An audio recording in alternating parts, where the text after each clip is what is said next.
பிரியமானவர்களே, அன்பர் ஆத்ம நேசராகிய இயேசு கிறிஸ்துவின் நல்நாமத்தில் உங்களுக்கு என் அன்பின் வாழ்த்துக்கள். இன்றைய நாளிலே இந்த வலையொலியின் மூலமாக டேவித் ஜீசஸில் இணைந்திருக்கின்ற உங்களை மாரநாதா ரிவைவல் சர்ச் கத்தார் சார்பாக அன்போடு வாழ்த்தி வரவேற்றுக் கொள்கின்றேன். இன்றைய நாளுக்காக தெரிந்து கொள்ளப்பட்ட இறை வார்த்தை அப்போஸ்தலனாகிய பவுல் ரோமாபுரியருக்கு எழுதின நிருபம் 12வது அதிகாரம் 11வது வசனம். அனலாயிருங்கள், கர்த்தருக்கு ஊழியம் செய்யுங்கள், கிறிஸ்து இயேசுவிற்கே மகிமை உண்டாவதாக. ஆமேன். பிரியமானவர்களே, தேவனுக்கு ஸ்தோத்திரம் சொல்லுதல், துதி மகிமை சொல்லுதல், நன்றி ஏறெடுத்தல் என்கின்ற வழக்கம் நம்மிலே இருக்குமெனில், நாம் வாசிக்க கேட்ட வசனத்தில் சொல்லப்பட்டது போல ஆவியிலே அனலாயிருங்கள், கர்த்தருக்கு ஊழியம் செய்யுங்கள் என்பதனை முழுவதுமாக கடைபிடிக்க முடியும். நாம் அனலாய் இருக்கிறோமா? நம்மை முழுவதுமாக படைத்திருக்கின்றோமா என்பதனை சற்று சிந்தனை செய்து கொள்வோம்.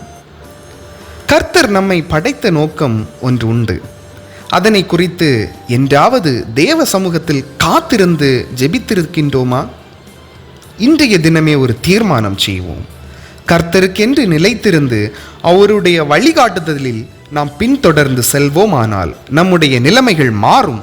கர்த்தருக்கென்று வாழ்கின்ற வாழ்க்கையாக நம்மை முழுவதும் பிரகடனம் செய்து கொள்வோம். கர்த்தருக்கென்று ஊழியம் செய்வது சாதாரண காரியமில்லை. தேவனுடைய சித்தம் அதில் நிலவ வேண்டும். அவருடைய அழைப்பு மிக அவசியம். அழைப்பிற்கு பிற்பாடு திரும்பி பார்க்க கூடாது என்றெல்லாம் சில நிலைமைகள் இருக்கின்றன. தேவனுடைய பிள்ளை என்று சொல்லிக் கொள்வதற்கு ஒரு சான்று இதற்காக முயற்சி செய்வதுதான்.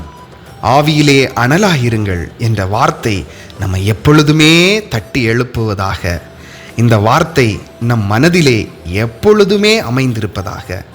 கர்த்தர் நம் நிலைமைகளை நன்றாய் அறிந்தவர் ஆனபடியினாலே அவருக்கு நம்மை தாழ்த்துவோம். கண்களை மூடலாமா? எங்கள் அன்பின் நல்ல தகப்பனே, உமக்கு நாங்கள் ஒரு மனதாக ஸ்தோத்திரம் செலுத்துகின்றோம். இன்று எங்களுக்கு நீர் கொடுத்த வார்த்தைக்காக உமக்கு ஸ்தோத்திரம். எங்களுடைய துதி, கனம், மகிமை அனைத்தும் உமக்கே செலுத்துகின்றோம். எங்களை நீர் இன்று அழைத்தமைக்காக நன்றி. உமக்கே ஸ்தோத்திரம். இன்ப இயேசு கிறிஸ்துவின் நாமத்தில் ஜெபிக்கின்றோம். எங்கள் ஜெபம் கேளும் ஜீவனுள்ள நல்ல தேவனே. ஆமேன், ஆமேன், ஆமேன். தேவனுடைய பிள்ளைகளே, இன்றைய நாளே ஒரு தீர்மானம் செய்யுங்கள். ஆவியிலே அனலாயிருங்கள், கர்த்தருக்கென்று ஊழியம் செய்யுங்கள்.